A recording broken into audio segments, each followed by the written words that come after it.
El pueblo que tiene el poder del color, llamó a bailar. El pueblo que tiene el poder del color, llamó a bailar. La, la, la, la, la, la. Latinidades.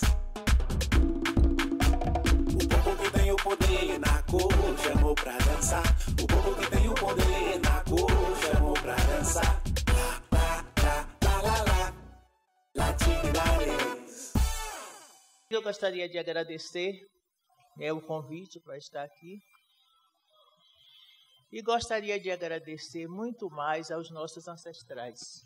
A gente não pode começar nada sem pedir licença a Exu, o Senhor da Comunicação, e agradecer aos nossos ancestrais, que é por isso que estamos aqui, por eles, sempre por eles.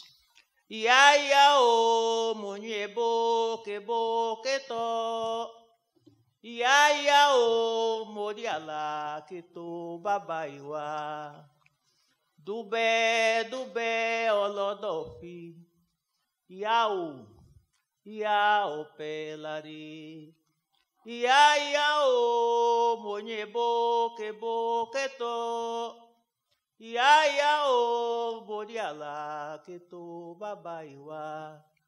Dubé olodofi. Iau pelari, ebomichebo, iau pelari, ebomichebo, iau pelari. Assim como a senhora para o relâmpago no ar, minha mãe, estaremos sempre aqui reafirmando a nossa fé. É por isso que nós estamos aqui, para reafirmar a nossa fé nos nossos ancestrais.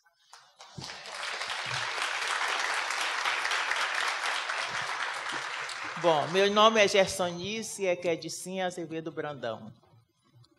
Sou Omon Xangô e Equede de Oxóssi.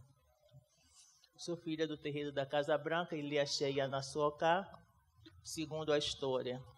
O primeiro terreiro constituído na cidade de Salvador, atrás da Igreja da Barroquinha. E em 1840, por volta de 1840, 45, ele vai para Vasco da Gama, que é onde estamos até hoje. Nós estamos na 8ª Ialorixá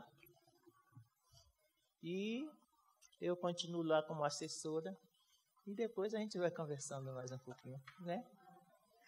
Obrigada a todos e que Orumilá Babaifá nos permita que esse evento seja um marco na nossa história aqui em São Paulo, porque já faz parte da história do Brasil em Brasília. Agora vai começar a nova caminhada aqui em São Paulo. E a gente espera também que seja itinerante, não pare aqui não, por favor. Que a gente está esperando latinidades em Salvador também.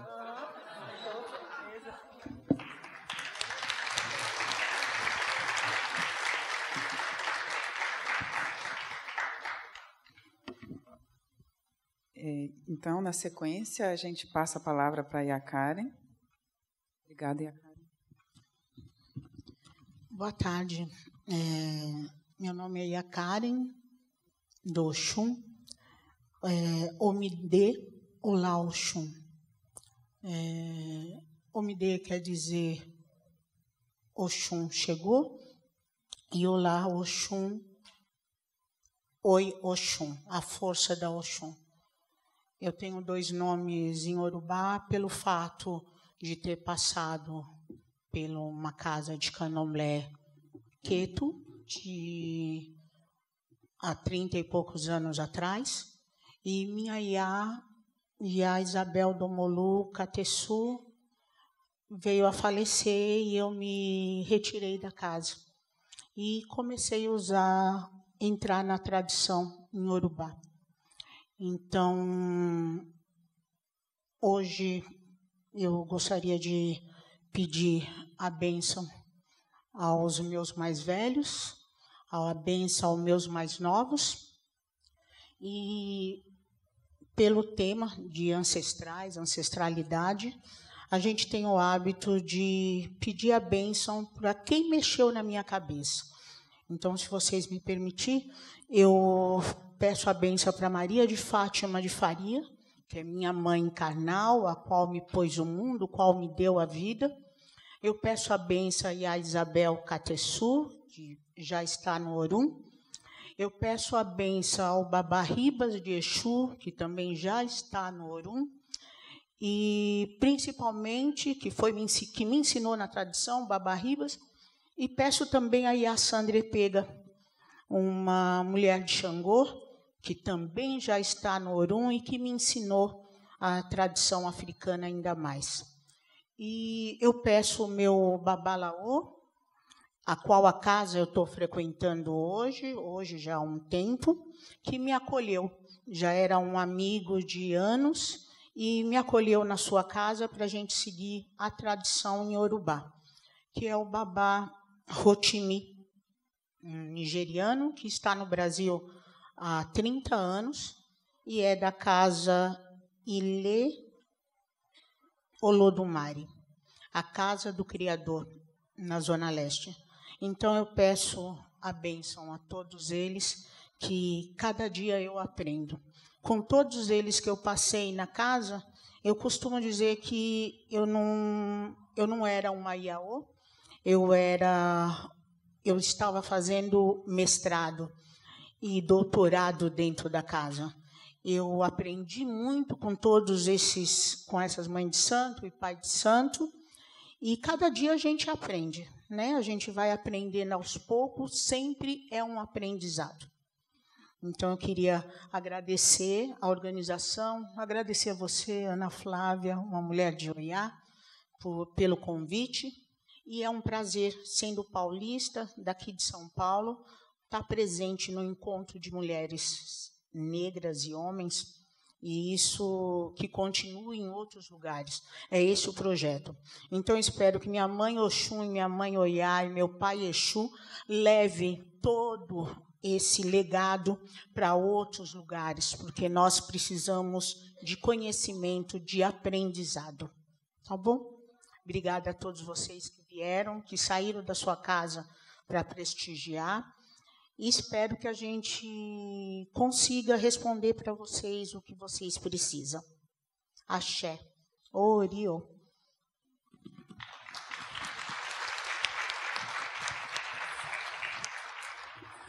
As mais jovens,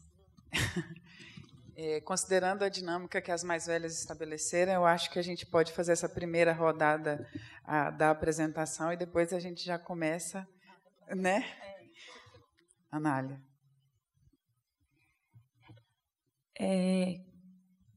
Eu peço licença à ancestralidade, peço a bênção às minhas mais velhas, às minhas iás que estão por aqui, os que estão na plateia, irmãs todas, irmãos todos, na negritude, na luta e na resistência.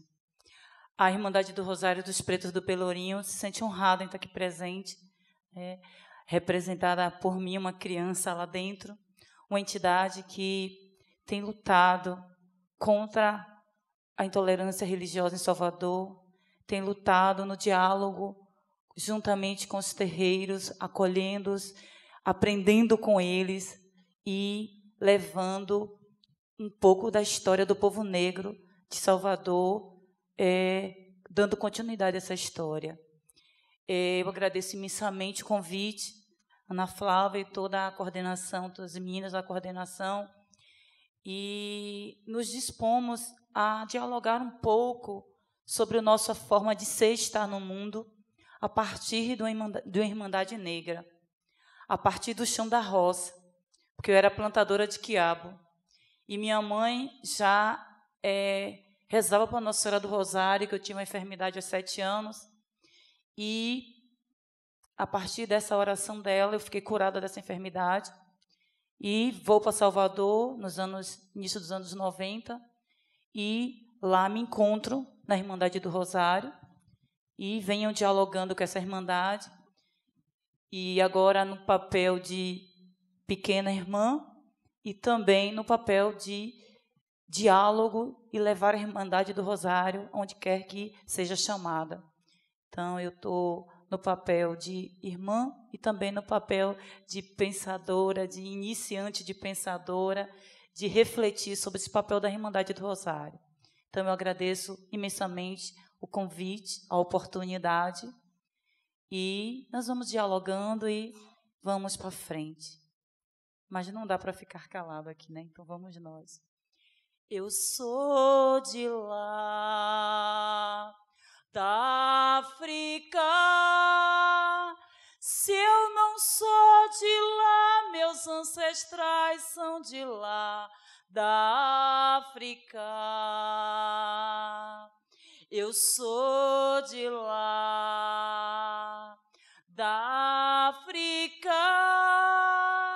Se eu não sou de lá, os meus avós são de lá, da África. Eu sou de lá, da África. Se eu não sou de lá, os meus pais são de lá, da África.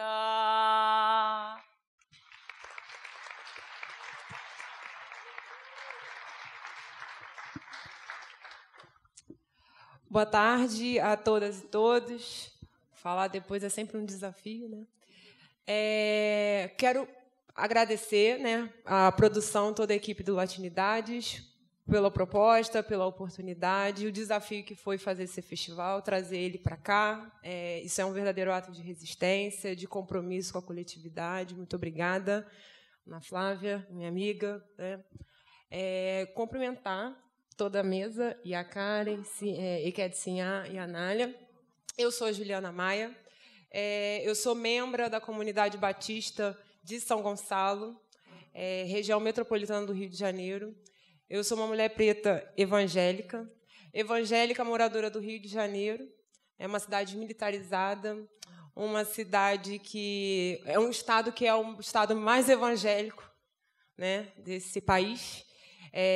Que vive tempo mesmo de cristofascismo, tempo de necropolítica legitimada em nome de Deus. A política pública do Estado de segurança é mirar na cabecinha, assim disse o governador, legitimado pelas igrejas, né, pelo que a gente chama dos vendilhões do templo. E fico muito feliz, né, recebi com muita felicidade e também responsabilidade a oportunidade de estar aqui, porque, a despeito disso tudo, existem outras narrativas cristãs, evangélicas, protestantes sendo construídas no Brasil, no Rio de Janeiro e no mundo. Então, eu acho que a oportunidade que me foi concedida, né, venho junto com a minha comunidade, que não é uma comunidade isolada, né, nós estamos numa grande rede que é nacional, e é só por isso que a gente existe e resiste, porque somos também invisibilizados dentro do nosso espaço eclesiástico. Conversar, trocar e aprender também aqui com vocês. É isso. Obrigada.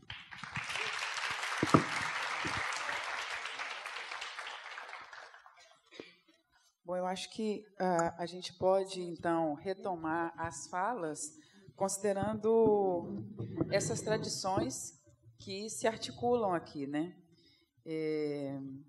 Eked Sinhá é uma das responsáveis por uma experiência de bastante êxito, sucesso, muito próspera, que é a Feira de Saúde e Cultura da Casa Branca, em que, a partir dessas articulações, muitas pessoas se encontram, não só das religiões de matriz africana, mas até mesmo no âmbito desse debate interreligioso. E aí acho que a gente pode conversar também sobre os nossos esforços, né, mãe? De superar essas violências, né? Aí a gente faz de novo, passa a palavra.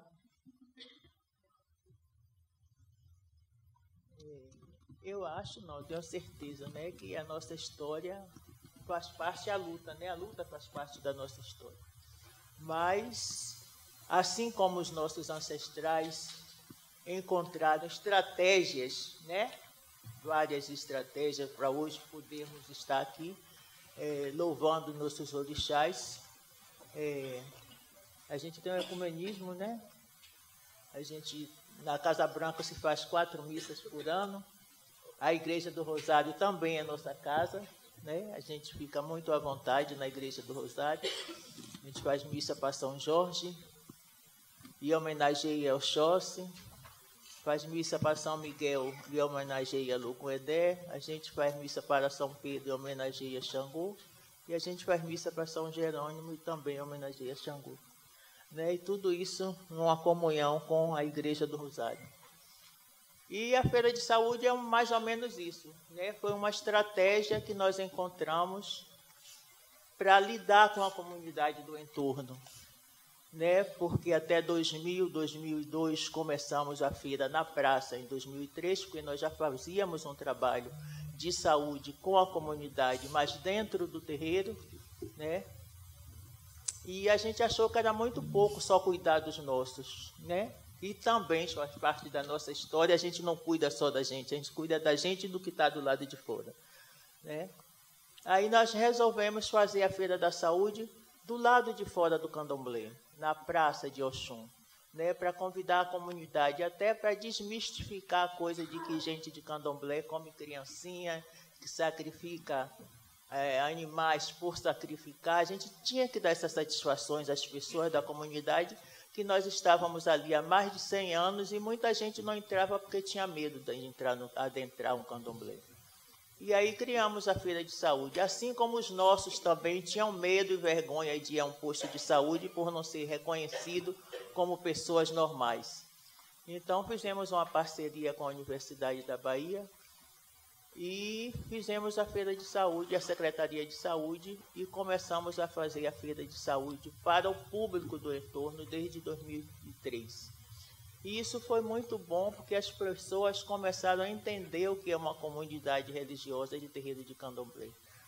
Né? E a gente se preocupa muito com o outro, a vida do outro é muito importante, porque dentro de um terreiro de Candomblé, o que vale é o ser humano, seja ele quem for, preto, pobre, com opções, direções. Para a gente não importa nada disso, para a gente importa o outro. A gente, como a Ana falou aqui, a gente fala todo dia, a gente precisa estar juntos, se encontrar e se olhar como irmão. Porque independente de nação e de religião, todos nós somos filhos de um Deus só. Só que ele tem vários nomes em cada lugar, cada um cultua ele de seu jeito. Né? Um é pernambucano, outro é brasileiro, outro é baiano, outro é paraibano.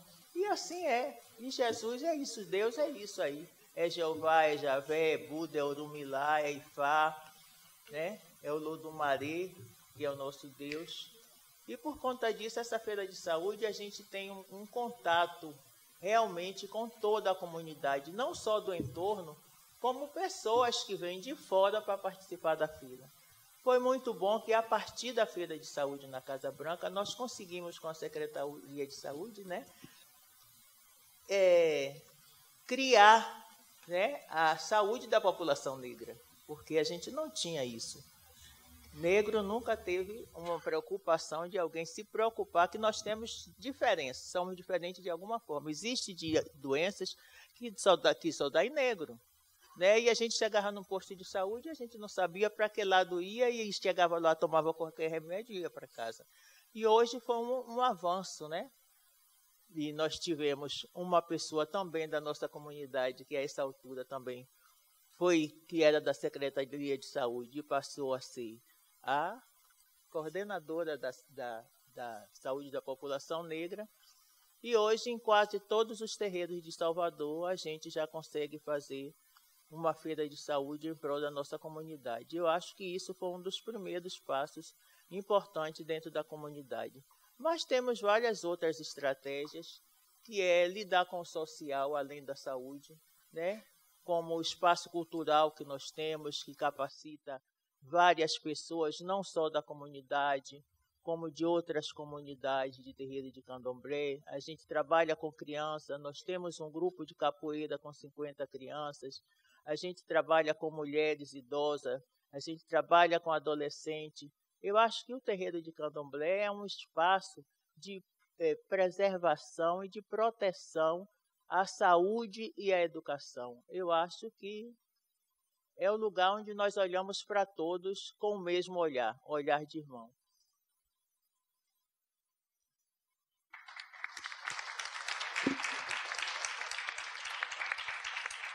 Elisandra, que é poeta, jornalista, integrante do Sarau das Pretas, ativista cultural há 17 anos, autora do livro de poesias Água de Cabaça, publicada em 2012, coautora do livro de poesias Punga, com a Quince Quintê, e tem participação em antologias literárias. É organizadora das publicações do coletivo Mijiba, como Terra Fértil, de Jennifer Nascimento, e Pretexto, de Mulheres Negras. Ela trabalhou como editora e jornalista responsável pela Agenda Cultural da Periferia na Ação Educativa, e atualmente é educadora de comunicação na Associação Bloco do Beco. Muito bem-vinda, Elisandra.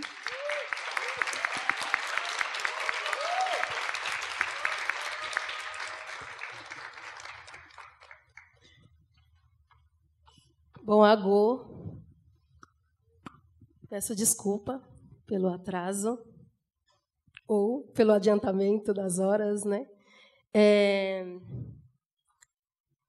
Primeiramente, né, eu vou, né, como a Equedicinha, né, já, né, e todas se apresentaram, iniciar os trabalhos, né? Eu queria, né, nesse meu momento, saudar, né, meus ancestrais, homens e mulheres negras que vieram antes, né, para que a gente pudesse estar aqui hoje.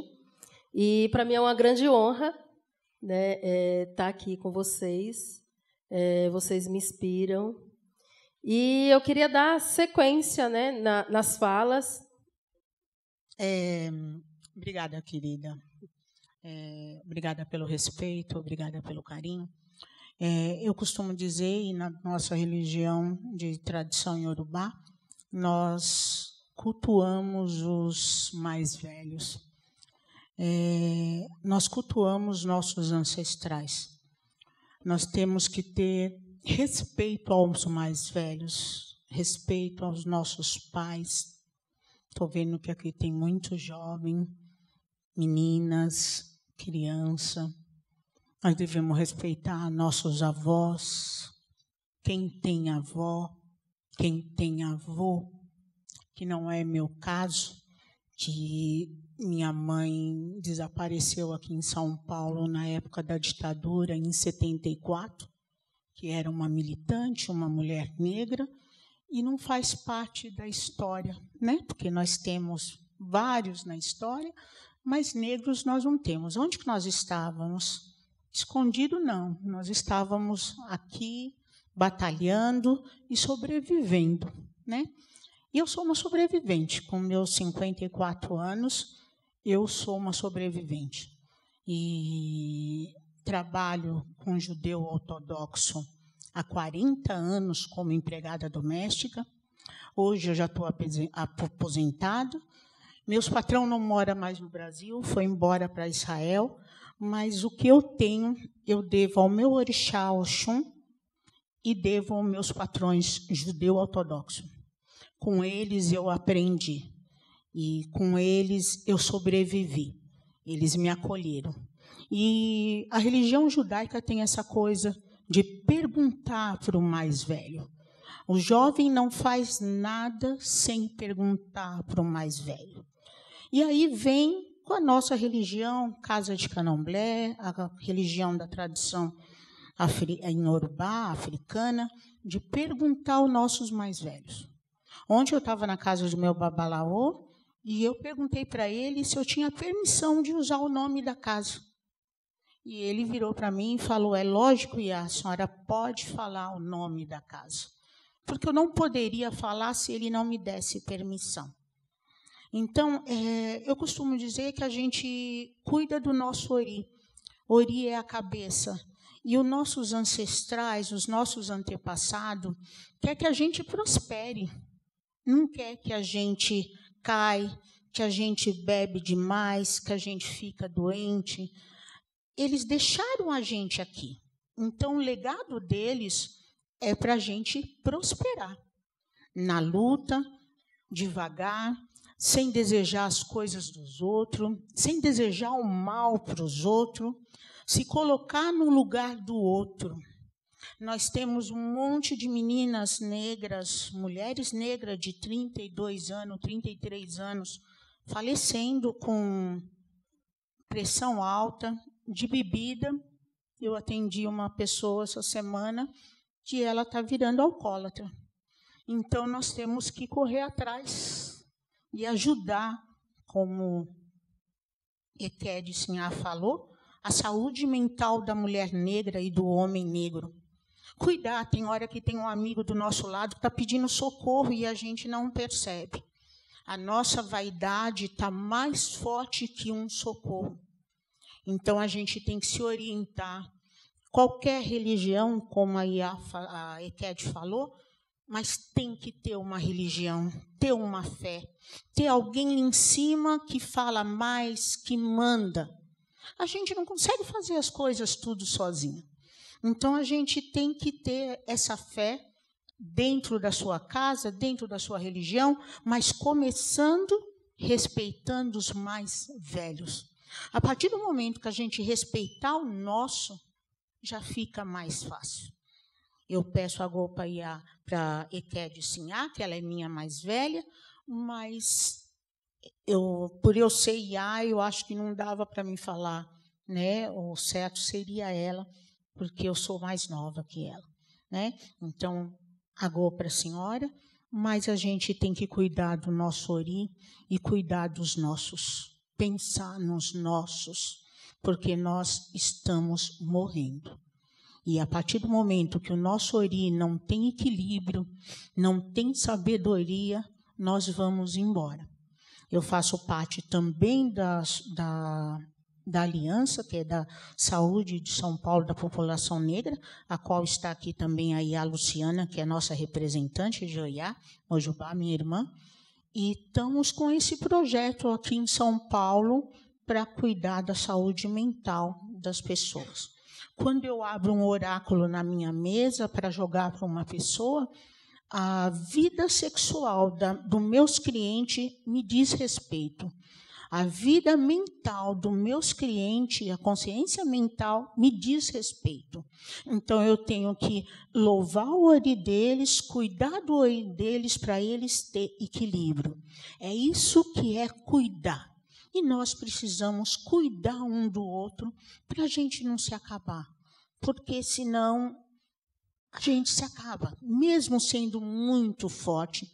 Mas hoje, com a tecnologia, com a vaidade, já não é mais como era antigamente, que a gente guardava certos segredos que não podia falar.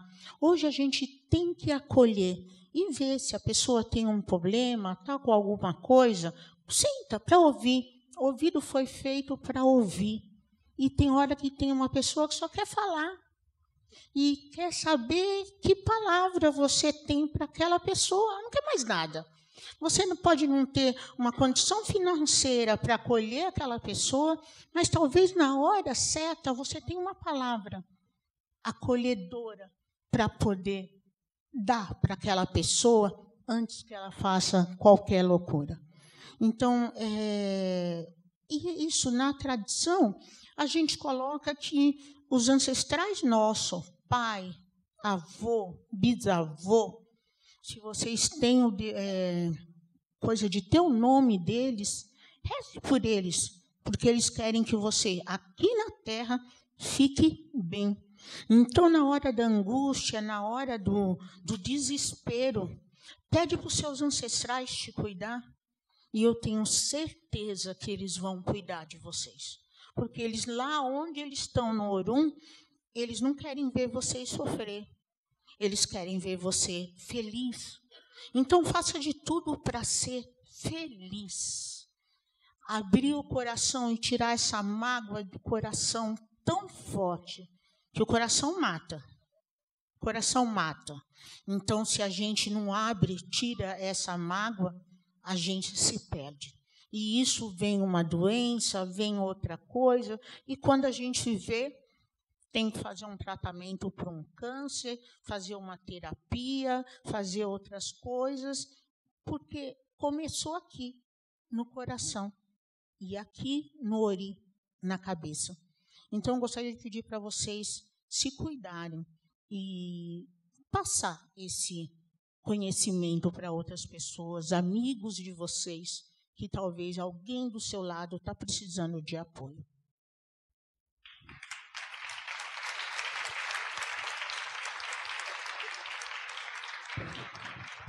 Obrigada, e a Karen. Agora sim, Anália Santana.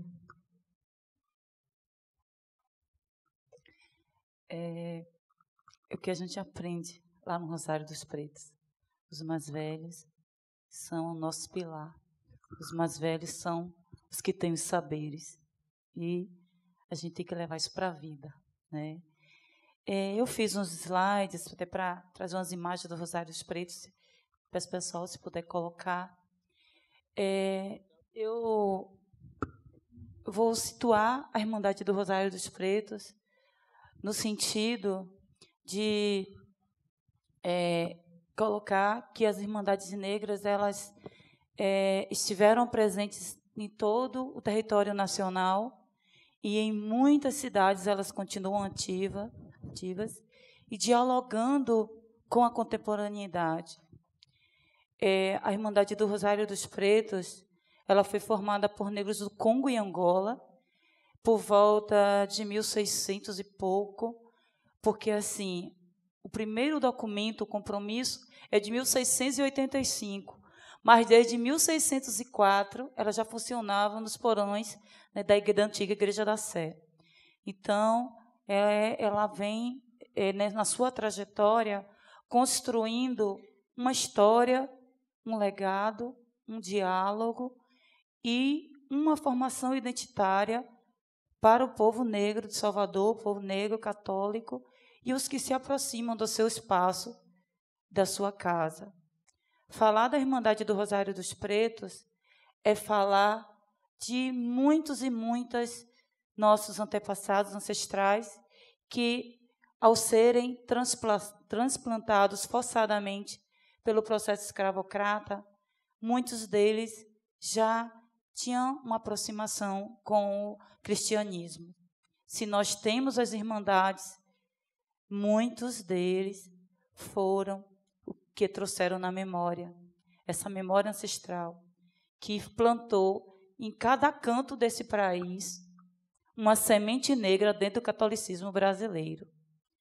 E pensar nas irmandades é pensar em espaços de religiosidade, em espaços de construção de saberes, em espaços onde as mulheres e os homens, muitos deles que ainda estavam no processo de escravidão, eles se aproximavam das irmandades, porque ele, sendo irmão, ele teria o sepultamento digno, ele teria todos os sufrágios da sua alma, ele teriam pessoas no seu sepultamento. As irmandades também, elas foram... Pode passar. Elas foram muito...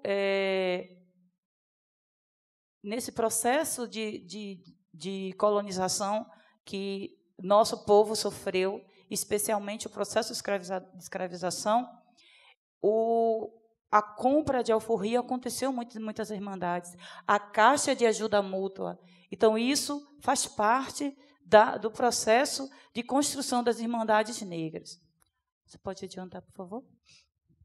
Então, eu vou para a Irmandade do Rosário enquanto a pessoa da roça, e na Irmandade do Rosário eu fui me descobrindo enquanto mulher negra, dialogando com os espaços sociais, com os espaços de resistência, com as entidades do movimento negro que dialogam com o Rosário dos Pretos. E, a partir daí também, eu percebi que eu não deveria ser só uma membro da Irmandade do Rosário dos Pretos. Eu ia ser a criança que cutuca, a criança que vai atrás, que pensa também sobre o seu espaço de estar.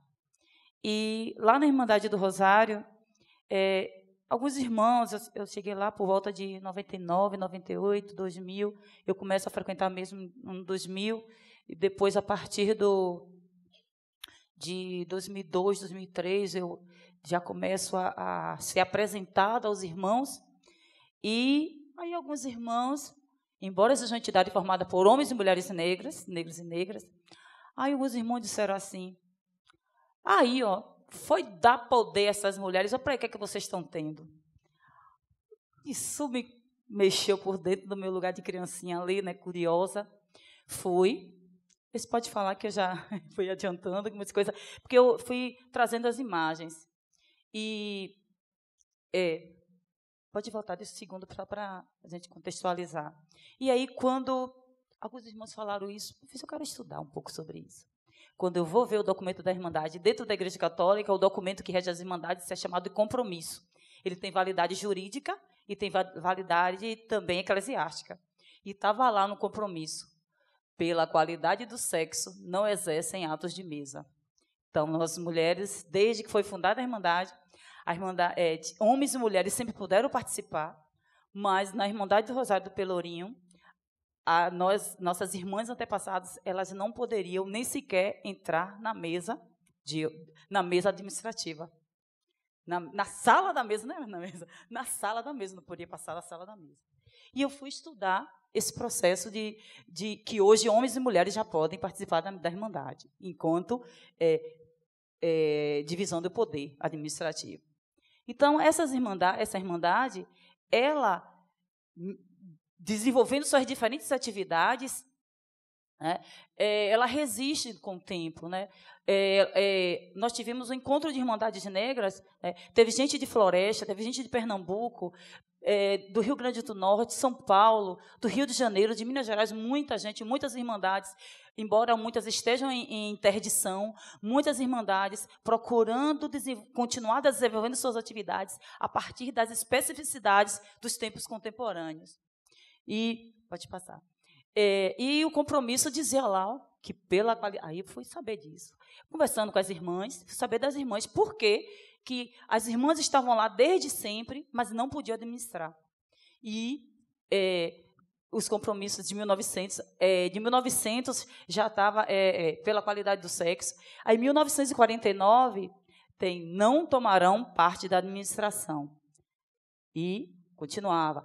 O compromisso de 1900 colocou que poderia ter uma mesa de honra feminina, então com os mesmos cargos dos homens, mas também sem poder administrar. Faziam suas atividades, desenvolviam todas as atividades sociais, culturais da Irmandade, mas dialogar sobre o processo administrativo da Irmandade ainda não podia. E aí, a partir do compromisso de 1949 e dos anos 80, o movimento das irmãs que já faziam parte do movimento negro, das irmãs que são da Irmandade do Rosário e também líderes religiosas do Candomblé, essas irmãs fizeram a revolução dentro da Irmandade. A irmã Sandra Bispo, que é do terreiro Oxumaré, ela foi imprescindível para que hoje, eu ainda não faço parte de administração, mas hoje, se eu desejar, hoje eu posso participar da administração da Irmandade. Pode passar, que eu vou dar uma adiantada, porque o tempo... Então, essa Irmandade, essa foto é de 2015. De 2015, nós temos homens e mulheres. Padre Lázaro Muniz, um dos padres importantes desses tempos agora, acabou sendo tirado da Irmandade, de ser capelão da Irmandade agora no final de 2018, mas desenvolveu uma atividade muito importante no contexto de diálogo interreligioso e de combate à intolerância religiosa em Salvador e de diálogo com os terreiros. Foi muito importante o trabalho que o Padre Lázaro desenvolveu lá. Então, outra especificidade dessa Irmandade, que ela é a única Irmandade negra que detém o título de Ordem Terceira, que foi em 2 de julho de 1899. Esse ano fez 120 anos. Tivemos uma sessão especial na Câmara dos Vereadores, agora na quarta-feira passada, e para celebrar esse título. Pode passar, porque a gente vai... Só para... aqui, o templo, né, a parte, né, do altar, da parte interna da igreja, para a gente dar uma dialogada nesse sentido, né, que ela dialoga outra coisa. Tudo que foi construído nessa igreja foi pelos arrecadação dos recursos dos irmãos que estavam na Irmandade naquele momento. Então, tudo que foi construído, porque o nosso desafio agora é manter esse patrimônio, levar esse patrimônio para frente, porque achamos tudo pronto. E essa ancestralidade nos cobra isso, né? Pode passar. Pensar, pode passar a imagem para poder ir desenvolvendo. Pensar aí, eu já tinha adiantado a fala, mas a questão da mesa administrativa, gente. Então, os membros, prior, vice-prior, secretário, tesoureiro, procurador, geral, vigário de culto, mestre de noviço, definidores. Esses definidores são 8 membros que eles estão na mesa e eles são que vão decidir as coisas, vão refletir sobre o processo da Irmandade. Então, esses 8, junto com os outros 8, que são 16 pessoas na mesa administrativa, que compõem a Irmandade. E, naquele momento histórico, era os cargos das mulheres, vice-priora, hoje mestre de noviças, zeladoras, né, procuradoras condignas, mas não podiam administrar. O compromisso vem da equidade de gênero no contexto do poder administrativo da Irmandade, no final dos anos 90, início dos anos 2000. Que está lá no documento, mudada por todos, homens e mulheres podem administrar. Passa. Pensar que a Irmandade ela tem um diálogo muito importante com o Movimento Negro Unificado. Ela participa dos conselhos de desenvolvimento da comunidade negra de Salvador. Ela tem se articulado nesse contexto de levar a sua história, mas também buscar uma aproximação com a comunidade. E isso desenvolve diferentes atividades. Pode passar. A professora Lucilene Reginaldo, ela é muito importante nesse contexto. Ela participou da minha banca de mestrado. O trabalho dela é imprescindível para a gente entender o papel das irmandades, desde as primeiras irmandades fundadas em Angola e as irmandades no contexto do Brasil, da Bahia e de Portugal também. Pode passar. Os aspectos da religiosidade, da memória e das práticas de resistência são imprescindíveis para a preservação do seu legado e a reelaboração do processo civilizatório africano-brasileiro. Nessa perspectiva, a memória recria numa confluência constante com as múltiplas formas de ser e estar no mundo e se reelabora constantemente. Essa imagem desse ano de 2018, do ano passado, 2018, onde nós tivemos a presença dos irmãos que trouxeram a imagem de Nossa Senhora da Muxima para cá, para Salvador. Então, gente, Salvador tem uma réplica de Nossa Senhora da Muxima. Esse ano vai ter a primeira festa da Muxima lá em Salvador, agora no final de agosto, início de setembro, já começamos o culto a Nossa Senhora da Muxima em Salvador. Pode passar, porque eu sei que eu não vou dar conta de tanta coisa, só para dar uma... essa é uma música do Ilê, né? Eles pensam que podem apagar nossa memória. Não desisto, pois eu sou um negro, uma negra quilombola. Este país aqui é feito por nós. Ninguém vai mudar nem calar nossa voz. Levante a bandeira do gueto, negão, neguna. Mas a força do Ilê nos conduz nessa trajetória. Adianta. Então, assim, falar de ancestralidade e Irmandade do Rosário dos Pretos é trazer a memória dos pretos velhos, das pretas velhas, a memória sangrenta da escravização, das resistências que foram criadas nos processos de escravização, nos fazem estar aqui. Homens e mulheres, negros e negras, mestiços, brancos que estão aqui, que comungam, que coadunam com a nossa luta, com a nossa forma de estar. Quando a gente pensa que eu saía com minha mãe mestiça, as pessoas não chamavam sua filha, falavam isso é sua filha. Que minha mãe era mestiça. Não é. Meu pai faleceu cedo e ela criou 9 filhos sozinha. Então, e hoje, está aqui nesse momento, nesse espaço de empoderamento, de resistência, de memória, de afirmação das nossas histórias, é, com certeza, um momento ímpar, um momento singular na minha história, enquanto pessoa da roça, pessoa que quer continuar levando essa história para frente. Essas são imagens que ficam lá na nossa Irmandade, para a gente nunca esquecer daqueles que nos antecederam, para a gente nunca esquecer que suor e sangue derramado nas praças do Pelourinho, nos engenhos de Salvador e do Brasil inteiro, fizeram com que nós estivéssemos aqui hoje. Pode passar. Aí a imagem da Nossa Senhora da Muxim, ou Nossa Senhora do Rosário, que nós levamos para as ruas todos os anos na festa da Nossa Senhora do Rosário, que é no último final de semana do mês de outubro. E nós, esse veste chamado de hábito, nós só usamos ele em momentos festivos religiosos. Nós temos o hábito 2, que é o traje, a saia preta e o blazer branco para as mulheres, e os homens calça preta e blusa branca, e para os momentos sociais. Mas essa veste que vocês viram nas outras imagens, ela só é usada num momento de festejo religioso da Irmandade. Pode passar.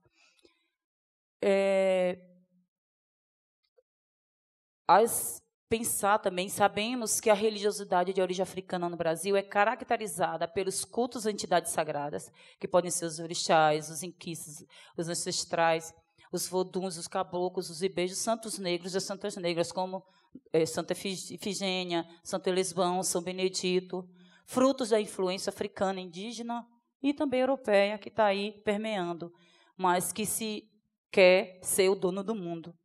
E a gente sabe que o mundo tem outros donos. E a gente precisa afirmar isso, esses outros donos do mundo, que as pessoas não querem deixar que a gente afirme, que representam diferentes ramificações no país. Estão sendo realizados os cultos coletivos ou familiares. Pode passar. Veja o tempo para poder adiantar. Para ver aí a imagem de Nossa Senhora da Muxima, já nas ruas de Salvador, do ano passado. Então, a aproximação com Angola é retomar os nossos laços ancestrais, é ir buscar, beber na fonte, para a gente se ressignificar em Salvador e no Brasil. Eu ainda estou no meu processo de preparação para a viagem ainda. Não fui, meus irmãos já foram vários, mas eu fiquei nas articulações de cá. E meu tempo ainda não chegou, meu tempo vai chegar. Né? Meu tempo, cada um tem o seu tempo, e eu estou nessa preparação. Mas, assim, nós tivemos uma pessoa muito importante, que foi o professor Camilo Afonso. Ele esteve em Salvador como adido cultural da Casa de Angola, e a aproximação dele com a Irmandade do Rosário fez com que, a partir dos anseios que a Irmandade já tinha, já há mais de 15, 20 anos, vinha estudando, pensando, mas aí não conseguia. E, a partir dos contatos com o doutor Camilo Afonso, os irmãos foram se aproximando, já tem 3 ou 4 anos que já estão indo para Angola, desde 2016, e trouxe a comitiva, veio com Nossa Senhora da Muxima para a gente, né, primeiro teve autorização, e hoje nós temos, né, além dos outros santos, Nossa Senhora da Muxima. Pode passar, porque... Assim, outra coisa importante, esse diálogo com as entidades culturais, sociais, literárias. A Irmandade, lá na nossa igreja, não acontece só missas, não acontece só parte religiosa, acontece estudo, palestras e muitas outras coisas. Como, por exemplo, cadê a Ana Flávia? Está aí, né, Aninha? Nós tivemos a honra, né, de, esse ano, nós lançarmos o livro da professora doutora Ana Flávia, lá na Irmandade dos Rosários Pretos. E foi um momento ímpar para a gente. Foi um momento muito importante. Trazer a literatura, trazer a história, trazer os conhecimentos para dentro da Irmandade do Rosário, a partir de pessoas que têm estudado, de pessoas que têm construído, né, essa história.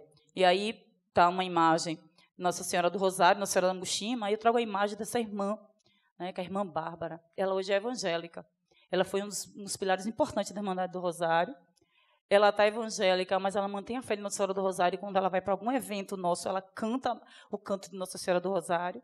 Então, ela ainda continua dialogando conosco, embora tenha feito um outro percurso. Ela foi muito importante na nossa história e continua sendo na memória da Irmandade. Pode passar, que eu quero mostrar algumas imagens de algumas pessoas que são influência para a gente. Passe aí, quando chegar a próxima. Passe. Isso. Volte a outra do pensar nos que nos antecederam. Nós temos o cemitério lá no fundo da igreja, temos o nicho de escrava Anastácia, e esse espaço é o espaço de culto aos ancestrais. Nesse espaço, toda segunda-feira tem a missa, dentro da igreja tem a missa para os antepassados, e tem um cortejo com os irmãos que foram para a missa, para acender suas velas, para abençoar, para louvar os seus antepassados, e depois da missa, nas segunda-feiras, tem um café da manhã partilhado com as pessoas que forem fazer, né, sua oração, a sua reverência aos antepassados. Pode seguir. As vestes. Então, tem a veste de noviço, os 2 brancos lá de cima. Então, eu passei 2 anos, 1 ano, desculpa. Antes era 1 ano, agora já são 2, porque cada época vai passando, o tempo vai mudando as regras. Então, o noviço, a pessoa que entra para a Irmandade. Primeiro, agora tem o postulante, que é 2 anos. Se ele for aceito, ele passa para o noviciado, que vai vestir o hábito branco. E, depois de 2 anos, ele vai vestir, pegar o grau, que é a parte preta do hábito, e ele vai se tornar irmão do Rosário e ter todos os benefícios de ser irmão do Rosário. Do lado, São Benedito, roupa marrom e branca, da Irmandade São Benedito funciona dentro do Rosário dos Pretos. Santa Bárbara, né, a Irmandade Santa Bárbara, que funciona também dentro do Rosário dos Pretos, e São Antônio de Categeró, também a parte branca de baixo, que é as missas das terças-feiras, a missa África acontece todas as terças-feiras no Rosário dos Pretos. Adiante aí, que eu acho que já cumpri meu tempo quase todo, adiante que eu tenho mais umas 2 imagens, umas 4. Algumas pessoas. Volte aí a outra imagem, a irmã Nolaí. Essa irmã, ela é muito importante na Irmandade, ela está bem doentinha agora, ela tem mais de 50 anos que frequenta a Irmandade, embora o documento tenha lá que ela tem 30 e poucos anos de frequência, mas a irmã Nolaí, ela tem 50 anos de Irmandade. Ativa, participa de diferentes atividades, uma reverência, um doce de pessoa, essa nossa irmã.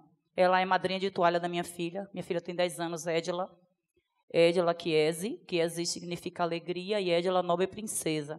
Então, ela é madrinha de toalha, madrinha mais velha da minha filha, e uma pessoa muito importante dentro da Irmandade. Agora, as que nos inspiram dentro da Irmandade, né? Nzinga, né, como a rainha de Angola, que na Irmandade do Rosário coroou reis e rainhas de Angola por muitos anos, nos seus primeiros tempos, né, e é uma das inspirações para nós, mulheres negras, né, de todos os cantos do mundo, uma nossa reverência. Pode passar. Também fala de rainha Nzinga, mas a gente aqui uma pessoa importante também, que ai, meu Deus, volta aí um pouquinho. Está faltando a imagem dela. Falou memória. Maria Filipa perdão, viu, Maria Filipa? Maria Filipa de Oliveira, né, da ilha de Itaparica, que lutou contra as tropas portuguesas e afundou, junto com o povo da ilha de Itaparica, 10 navios, e que quando no 2 de julho houve a independência do Brasil na Bahia, que realmente se consolidou a independência do Brasil. Então, pode passar. Pensar, né? Ela tem sido ressignificada, tem livros sobre ela, e Maria Filipa de Oliveira é um ícone na história da mulher negra da Bahia também, embora ainda pouco conhecida por muita gente. Pode passar. Mãe Aninha, que, além de ser fundadora do Liachel Pofujá, Rio de Janeiro e Salvador, também foi membro da Irmandade do Rosário dos Pretos, né, de vida social ali perto da Irmandade. Quando do seu falecimento ocorreu as cerimônias, tanto católica na Irmandade, como também a cerimônia em reverência ao seu santo, ao seu axé. Então, Mãe Aninha também é uma referência importante no Rosário dos Pretos para nós. Pode passar, porque como a gente não tem muito tempo. Irmã Ivone, uma também irmã muito importante na Irmandade dos Rosários Pretos, por suas tradições. Ela era também descendente de africanos. Aprendi muito com ela. Ela, quando eu cheguei, ela ainda estava viva. Fiquei uns 10, 12 anos de experiência, de conhecendo, de aprendendo com ela. Ela faleceu em 2011 e é uma referência para nós, mulheres negras da Irmandade do Rosário dos Pretos. Pode passar, que eu acho que eu já estrei de meu tempo. Então, assim, pensar... Volte aí só o último slide para a gente pensar nessa confluência de afrodescendência, nessa confluência de ancestralidade, pensar que a ancestralidade ela permeia o nosso ser. O Sankofa, né, a experiência Sankofa de ancestralidade, nos fala que antes de nós vieram muitos de lá, foram trazidos e plantaram sua semente lá e lançaram. As sementes foram lançadas no mar, na terra, no ar. E muitas dessas sementes floresceram nos terreiros, nas irmandades, nos espaços.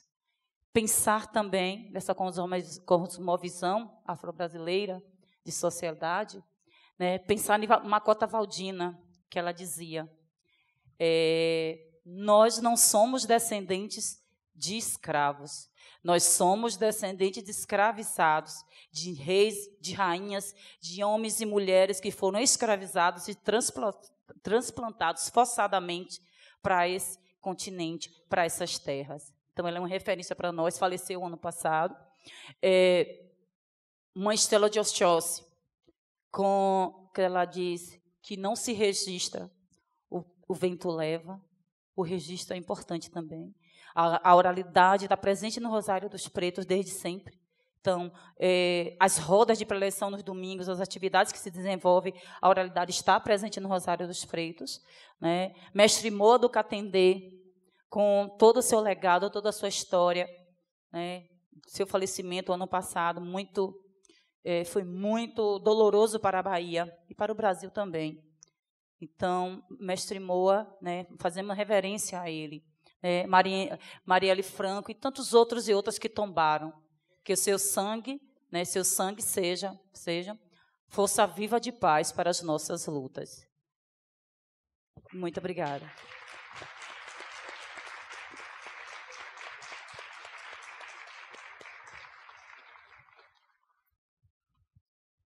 Bom, agora eu gostaria de passar a palavra para a Juliana Maia.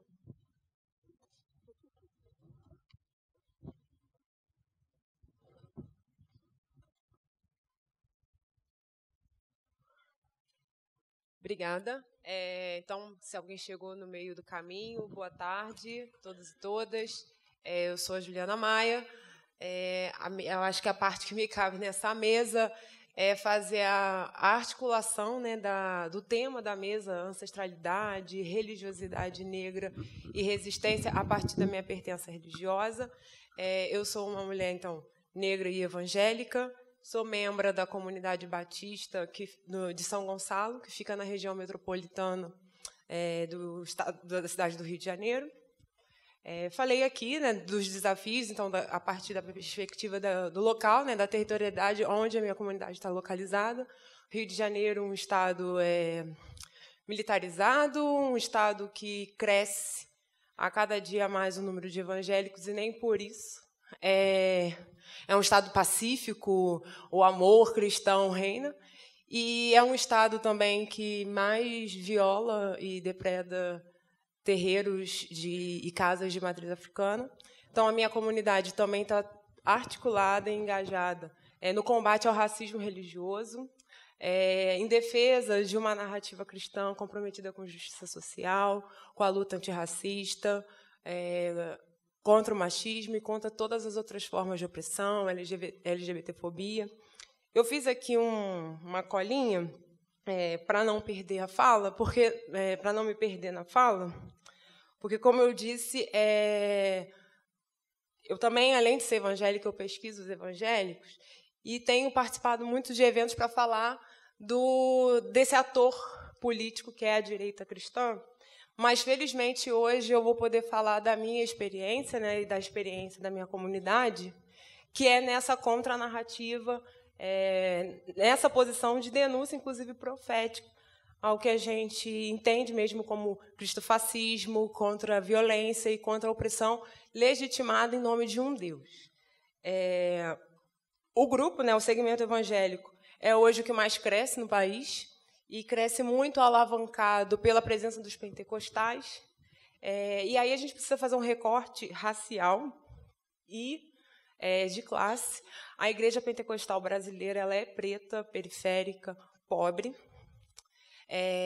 e não sabe que o pentecostalismo brasileiro ele também tem na sua origem a figura de um pastor negro americano, o William Seymour. Então, a gente tem uma experiência pentecostal que nasce de uma dissidência nos Estados Unidos. O William Seymour ele foi um pastor que foi autorizado a assistir às aulas do seminário de teologia Bethel no corredor.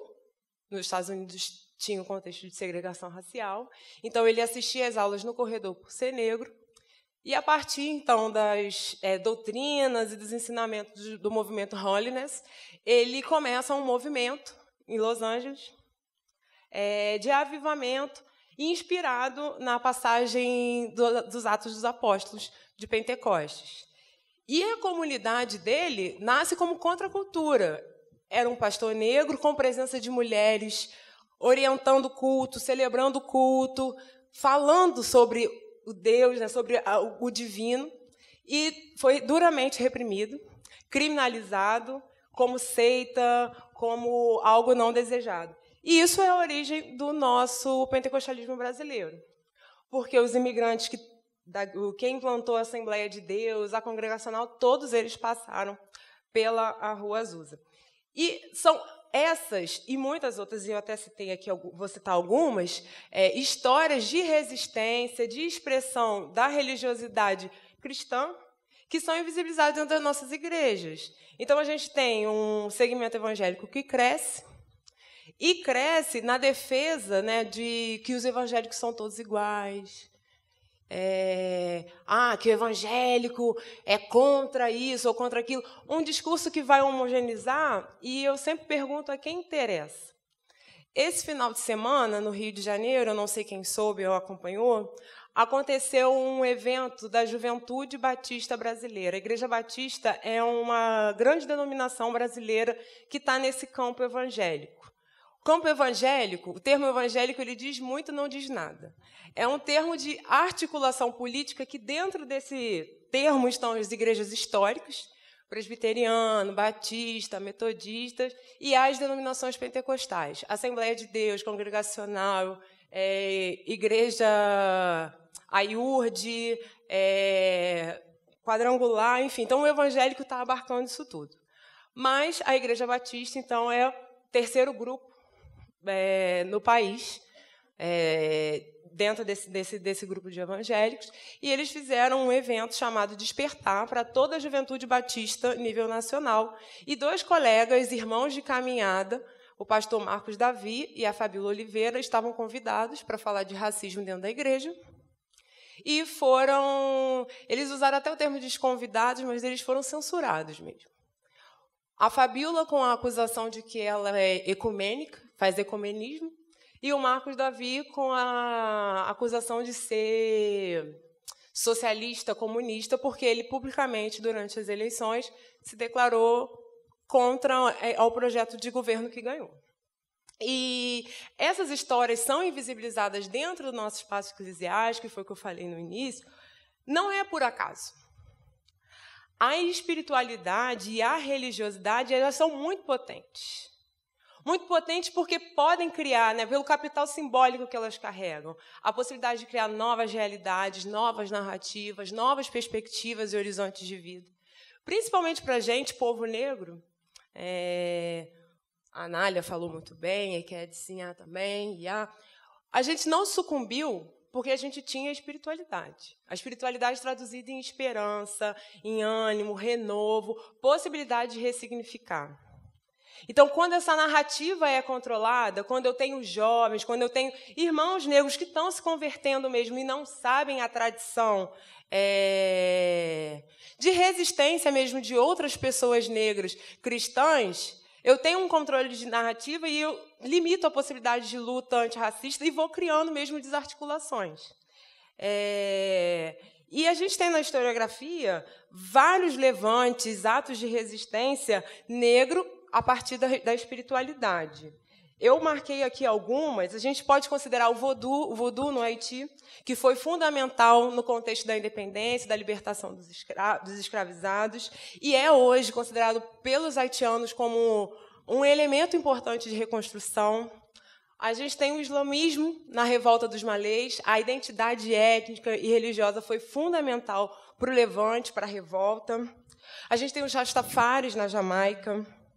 A gente também, na Jamaica, tem uma revolução batista de 1835, e é, então, uma revolução cristã, protestante, em 1835, liderada pelo pastor batista Samuel Sharp, a partir da leitura bíblica dele, de interpretação, de libertação, de resistência. Ele faz, então, uma revolução também, um levante com pessoas escravizadas.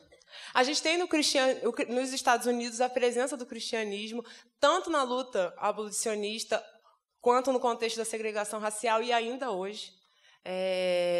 Eu tive a oportunidade de assistir um culto nos Estados Unidos, e isso é falado do púlpito mesmo, que o racismo só vai acabar nos Estados Unidos quando a Igreja Branca acabar. A necessidade, a denúncia profética de se superar a Igreja Branca e tudo aquilo que ela legitimou.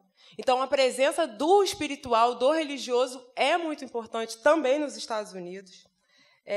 A gente tem o cristianismo sincrético no Congo, que também foi muito importante. A gente tem a profetisa Quimpa Vita, no século XVIII, contra o Império Português. Não é? Importantíssimo. E as pessoas não sabem.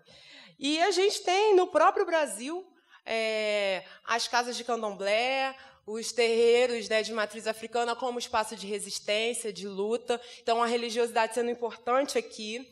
A gente tem um pastor protestante, Agostinho Pereira, o Lutero Negro. Alguém já ouviu falar dele? Pois é, ele era um alfaiate em Recife, que também liderou uma revolução de escravizados a partir da leitura bíblica e inspirado na Revolução Haitiana. Então, ele dizia que a libertação era uma profecia e era um desígnio de Deus. E as pessoas não sabem, a gente está se convertendo, as pessoas vão se convertendo, vão ingressando às comunidades, às igrejas evangélicas, e isso é extremamente silenciado. Até pelas igrejas que foram formadas a partir do avivamento que eu falei do William Seymour. O que eu quero dizer para vocês hoje o termo evangélico, o cristianismo está em disputa. Ele não está hoje como ele sempre esteve. Sempre existiram leituras marginais, leituras feitas a partir de outros lugares e a despeito do que a igreja hegemônica, do que a igreja colonizadora, do que a igreja racista e antipluralista propõe. O Ronilson Pacheco, que é um pastor, e também é meu marido, ele tem uma fala que a Bíblia é um livro negro de hermenêutica branca. E quando ele fala isso, ele está dizendo que a narrativa bíblica ela tem muito mais a ver com a luta e as opressões vividas pelo povo negro, mas a interpretação que a gente conhece e acessa é controlada e feita por pessoas brancas. Então, a gente está disputando a narrativa bíblica para poder enxergar a partir de nós, e isso é a teologia, dizer quem é Deus. Então, eu estou dizendo... Não, e disputando a narrativa bíblica, porque a teologia é isso, é o discurso de Deus, o discurso sobre Deus, e até ao determinado tempo só um grupo era autorizado a falar sobre Deus. Então, a gente faz a leitura popular bíblica a partir das nossas vidas, das nossas experiências, do que é esse discurso sobre Deus e como Deus se relaciona, reivindicando mesmo um Cristo negro que é favelado de Nazaré, porque Jesus nasceu em Nazaré, não é Jesus de Roma, ele não nasceu no Império, ele nasceu num contexto muito específico e numa cidade muito específica. Ele é de Nazaré. Nazaré seria mesmo, numa leitura bíblica popular, considerado uma favela, um gueto. Reivindicar esse Cristo, que é um Deus que se humaniza, que sente dor, que chora. A narrativa bíblica, a mãe dele vê o filho ser torturado até a morte, se assemelha com muitas histórias de mulheres como nós. Então, a gente está disputando isso para que fique nítido que o cristianismo não é monolítico, não é uma coisa só. Existem muitos cristianismos, cristianismos comprometidos mesmo com a luta e com a vida, com a dignidade de pessoas, né? No nosso caso aqui, falando especificamente desse festival de pessoas negras, com a luta antirracista, um cristianismo que denuncia essa sociedade que é racista, mas, sobretudo, antinegro, que quer eliminar tudo aquilo que é negro. E essa pluralidade, essa nossa disputa, o cisma mesmo da nossa hermenêutica, tem sido produzido no Brasil, no mundo, narrativas, não é uma novidade, narrativas teológicas, inspiradas, então, pela luta do povo negro. E aí, para ilustrar, a teologia negra, que é uma das vertentes teológicas que a minha comunidade de fé caminha, estuda, pensa e reflete, ela tem algumas chaves hermenêuticas que são muito simbólicas, que é a narrativa do Êxodo, que é quando Deus, no Antigo Testamento, e Deus no Antigo Testamento era muito sanguinário, mas dá para ficar com Deus libertando o povo da escravidão. Essa narrativa e essa passagem do Êxodo, ela é crucial para a gente entender, enquanto povo negro, a nossa experiência. É um Deus que chama para a liberdade e para o compromisso de liberdade. Mas não só com uma perspectiva de uma terra prometida, de um lugar que você vai chegar e você vai ser feliz e você vai ser próspero, mas o caminho, a jornada, a vida em comunidade na travessia no deserto. Valorizar a comunidade, as relações, valorizar os mais velhos, que foram, sim, importantes, criando estratégia, resistência, orientando aquela travessia. Tem uma outra passagem que é muito simbólica, e aí já pelas teólogas negras, que é uma releitura da história de Agar e Sara. Sara, casada com Abraão, Sara não podia ter filho. Sara fala, então, para Abraão ter uma relação com Agar, para que tenha, então, um filho. E aí, Abraão estupra Sara. É isso, é um estupro. Abraão estupra Agar. E depois Sara engravida e expulsa Agar de casa. Então, essas teólogas e, enfim, leigas cristãs, negras, começam a identificar que a história de Agar tem muito mais relação com elas do que propriamente a história de Sara. E não por um acaso a gente tem nas igrejas, né? Vocês conhecem mais mulheres com o nome de Sara ou de Agar? Porque essa era a narrativa contada dentro de igreja. Porque Sara era sempre porque ela não soube esperar a promessa de Deus. Mas ninguém visibiliza quanto Sara foi cruel com Agar. Quando ela não pôde, quando ela, crendo que não poderia ter o filho, estimula o seu marido a ter com uma outra mulher e depois expulsa essa mulher. Como ela foi violenta, agressiva. E tem um outro fato nessa passagem que é muito simbólico, que Agar, quando é expulsa de casa, no deserto, o Senhor vai encontrar com ela e acolhe e cuida dela. Então, essas narrativas que vão trazendo materialidade, vão encontrando com as nossas, são muito valorizadas e são lidas a partir dessa leitura bíblica, né, situada, histórica, que é feita. Então, existe todo um trabalho de produção teológica e existe um compromisso hoje de boa parte do segmento que a gente pode chamar negro evangélico, de um debate, então, sobre a questão racial dentro das igrejas, não só a denúncia do racismo no espaço eclesiástico, mas também no espaço, na sociedade, de forma geral. Uma narrativa muito comprometida com a violência pública, porque as nossas igrejas estão, sim, localizadas em áreas periféricas e favelas, e crescem muito lá. Eu faço um trabalho de campo e também já virou uma segunda igreja, porque é a igreja onde a minha cunhada frequenta, e ela fica numa comunidade lá em São Gonçalo. No domingo, não é raro você ver um pedido de oração por um filho sair do tráfico, alguém abandonar as drogas, alguém conseguir um emprego, para uma família se restabelecer, um casamento. O que eu quero dizer é que, apesar, né, de os donos de igreja, os grandes pastores, terem um projeto político de poder, eu não posso acreditar que a minha cunhada, que a minha irmã, que a minha vizinha, que frequenta essa igreja também tenha. Ela está indo àquela igreja até como uma perspectiva de resistir às muitas forças de morte, porque a gente precisa realmente pensar que a igreja é também sociabilidade, é também acolhimento, é a possibilidade dela se ressignificar e se recolocar no mundo, de resistir. Então, não posso, e é muito complicado, porque eu sei também, né, enquanto mulher negra, enquanto povo negro, que também são essas igrejas que hoje estão violentando, né, estão cometendo atos de racismo religioso. Então, a gente tem se comprometido a dialogar com a igreja e com os irmãos pretos dessas igrejas. A gente tem a Rede de Mulheres Negras, que vai fazer o seu segundo encontro anual esse ano. O primeiro foi ano passado em Recife, o segundo vai ser em Salvador, no primeiro final de semana de agosto. A gente tem um movimento negro evangélico que foi rearticulado e segue com trabalhos intensos em Pernambuco, Rio de Janeiro, São Paulo, na Bahia.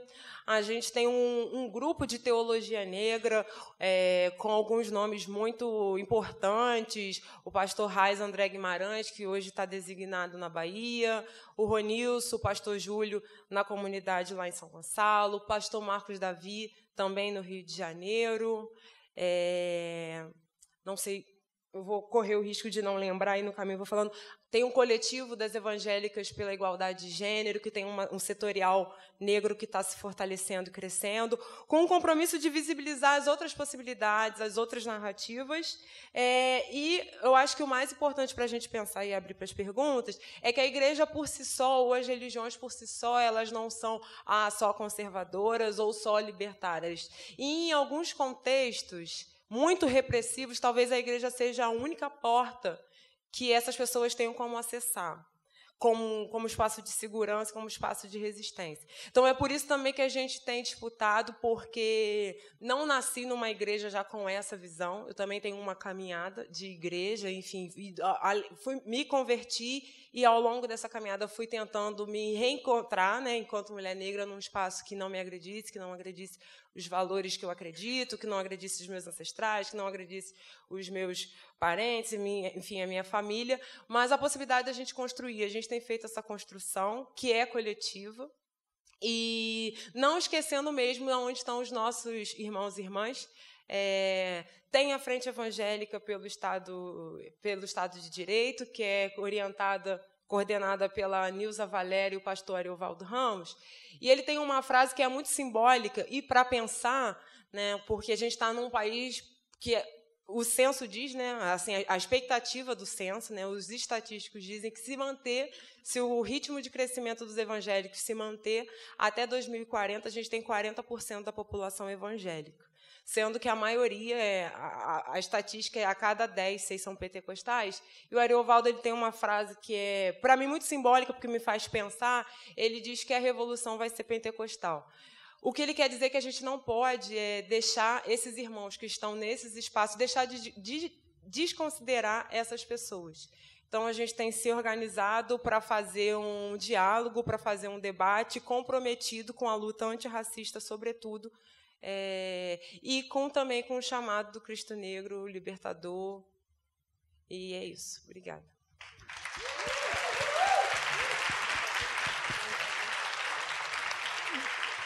Bom, a gente vai caminhar para nossas perguntas. E antes, né, é muito interessante ouvir, né, nossas convidadas, porque né, todas nós aqui, né, todas que estamos comprometidas, né, com o combate ao racismo, com o combate do racismo religioso, estamos nessa disputa de narrativas, né?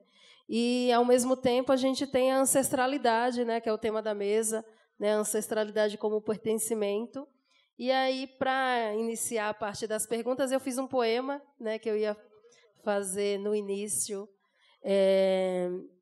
que eu acredito muito que a gente tem espalhado essas sementes, cada uma, né, encontrando a sua forma de resistir.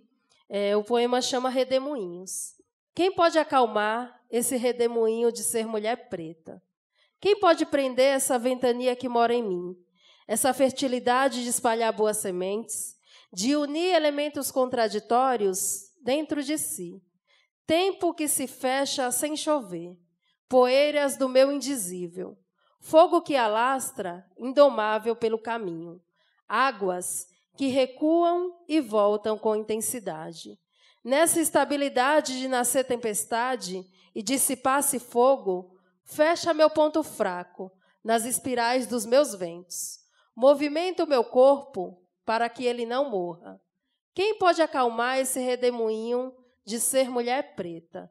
Esse racismo que me desumaniza e me torna vazio. O invisível de todos os meus passos desfeitos. Sabe quando o mar desfaz as escritas nas areias? Sabe quando o dia vai virando noite e tudo se torna mistério? Tem dias que a loucura mescla com a solidão. Eu me vi várias vezes, vagando sem destino certo. Eu tenho medo de que não se lembre. Nossos passos vêm de longe e precisamos prosseguir. Quem pode acalmar este redemoinho de ser mulher preta? Obrigada. A Luana está com o microfone. Quem gostaria de fazer pergunta aqui para essa mesa?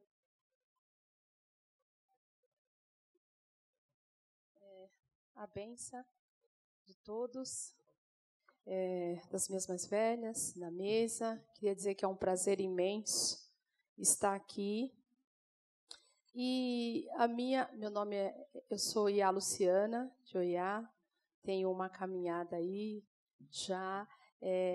Sou neta de Alorixá, filha de Alorixá, e fiquei bastante sensibilizada, gosto muito, Karen, quando você fala do cuidado, né? Acho que é extremamente importante, e também fico feliz com vários movimentos, né, de saúde, da população, e que tem cuidado especificamente do povo preto, né? O quanto a gente tem sido articulador nesse sentido, quando tem movimentado esse cuidado, isso é importante. E a minha pergunta é para a Juliana. Juliana, eu tenho uma militância de formação sou assistente social e tenho uma militância na infância. E nos últimos 4 anos aí tenho sido chamada para pensar exatamente quanto à intolerância religiosa. E tenho me debruçado em relação à intolerância religiosa, as suas causas e os efeitos, e aí são dores, né? E tem várias coisas aí que você falou que eu nunca tinha ouvido falar, né?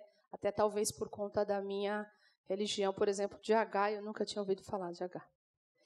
Fico feliz até, porque ela não era boazinha, né? E aí eu fiquei pensando que você traz uma perspectiva, né, e para dizer que eu tenho também ido em algumas igrejas evangélicas pedido para falar de intolerância religiosa. E você traz algo bem novo para mim, porque eu vejo um movimento muito contrário, né? E eu fico feliz quando eu vou a alguma igreja, porque é uma perspectiva de desconstruir o que está posto aí há séculos. E a minha provocação nesses espaços tem sido no sentido de o quanto essas igrejas têm feito um movimento para dialogar conosco, religiões de matrizes africanas, para diminuir essa agressividade. Porque eu percebo que há um discurso, por exemplo, recentemente houve uma matéria, talvez, acho que foi na TV Globo, e aí aqueles grandes pastores, não, a gente não fala isso. Então, há uma distância, há uma inverdade até, vou dizer, do que eles dizem para a imprensa e o que de fato acontece. Então, eu gostaria de saber qual é, e se existe lá na igreja que você frequenta, nesse movimento todo, algum núcleo que está pensando no diálogo ou fazendo um diálogo em relação à intolerância religiosa, especificamente das religiões de matrizes africanas. É isso.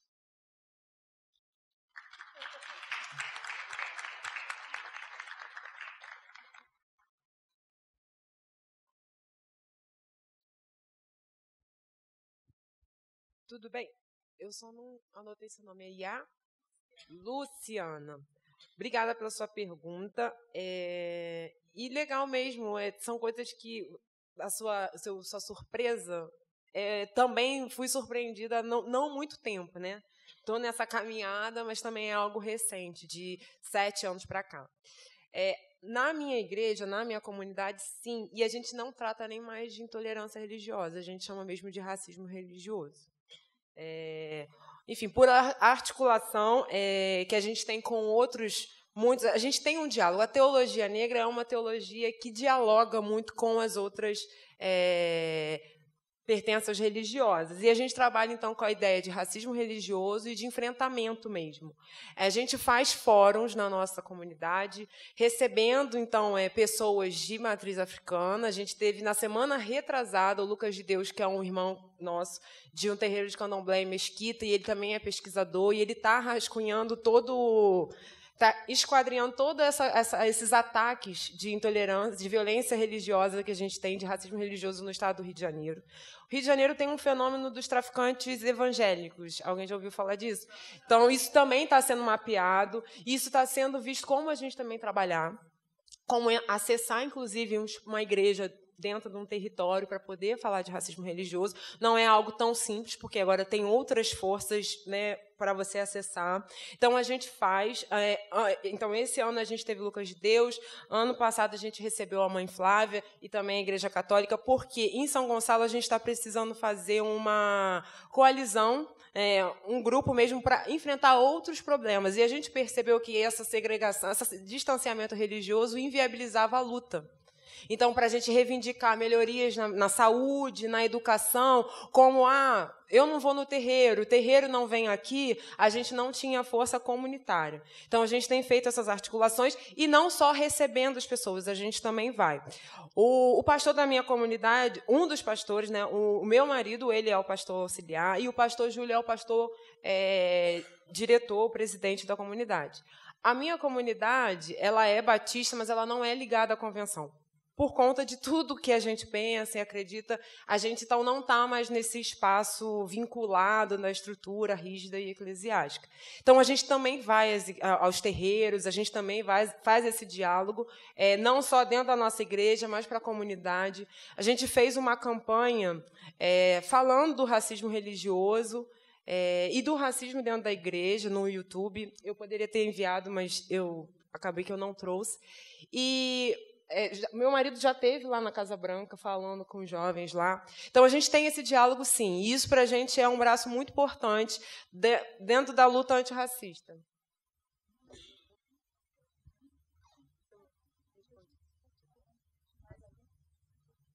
Gente, mais perguntas?